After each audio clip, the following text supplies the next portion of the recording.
So I'm sure many of you guys know what I'm holding in my hands and what's right here. This is a digital camera from the mid-2000s, and there's like a huge craze going on about these digital cameras online right now. And even though they're outdated cameras, people are paying some pretty steep prices to buy these on sites like eBay and other reselling sites. And a lot of people are surprised by that because generally speaking, these cameras are just super low quality compared to what we have in our pockets nowadays. And they just get completely outperformed by the smartphones we already own. For example, the video I'm recording right now is in 4K 60 on my iPhone 15 Pro Max. This is a video camera right here, and it wishes it could even get 1080p at 60 frames per second. More on that later. See, on paper, owning a digital camera just makes no sense. For one, the advent of smartphone cameras essentially killed the entire digital camera industry. I mean, these things shoot extraordinarily grainy pictures and don't even work in low light at all. In comparison, the phone I'm recording this on can do everything this camera can't do without any hiccups. And like I said before, the video on digital cameras compared to the smartphone cameras we have right now is just night and day. To expand on what I was talking about before, the camera that I have right now can record at 4K 60 FPS ProRes HDR in log format,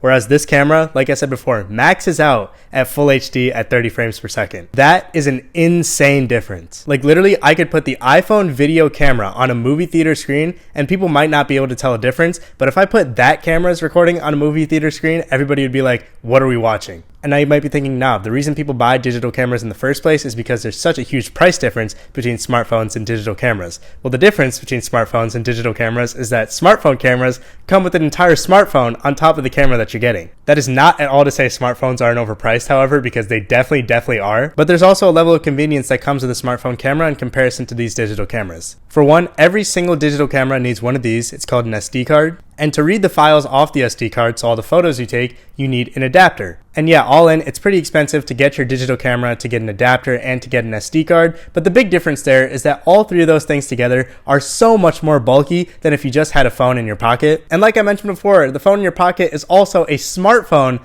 on top of the really well-made camera that's inside it. So then this entire introduction begs the question, Nav, why do you have not one, but two digital cameras? Well, the best way to explain it is to start off by putting up two photos side to side of this camera compared to the camera I'm recording this on right now. And there are some pretty glaring differences between how these photos turn out. On top of having a more grainy vintage feel to the photos, these cameras also have lenses on them. And yes, obviously there are lenses on our smartphones, but they are not the kinds of lenses that come on these cameras. And that does end up making a huge difference in the video or photo that you're taking from your camera. And yes, it is 100% possible to take a photo from your phone camera and make it look as vintage as possible. But honestly, I don't want to have to go through that entire process just to take a photo, so that's why I like having these around. Also, when you take a photo with your digital camera, it's pretty obvious you didn't take it with your phone camera. I think everybody subconsciously can tell the difference between an iPhone or Samsung taken photo in comparison to a digital camera taken photo. Generally speaking, on social media, especially places like Instagram, stuff like that makes it show that you care about the photos that you're posting. I'm not a huge fan of that argument because I doubt most people care even if they do tell a difference, but I do think it's an important thing to bring up because using digital cameras generally just makes you a little more unique, and in what's often a very monotonous like social media feed that a lot of people have, these can help you stand out a little bit. And to a lot of you, I'm sure this all still sounds pretty stupid. I mean, when I say it out loud, it sounds pretty stupid to me to say that I'm paying more money to buy an old camera instead of buying a new one or using the one I have on my smartphone. So I think the best way to explain the digital camera craze is just that it's cool. Because digital cameras have all but died out recently and camera prices are so expensive, this allows people an avenue to have their own camera and take these higher quality, more unique looking photos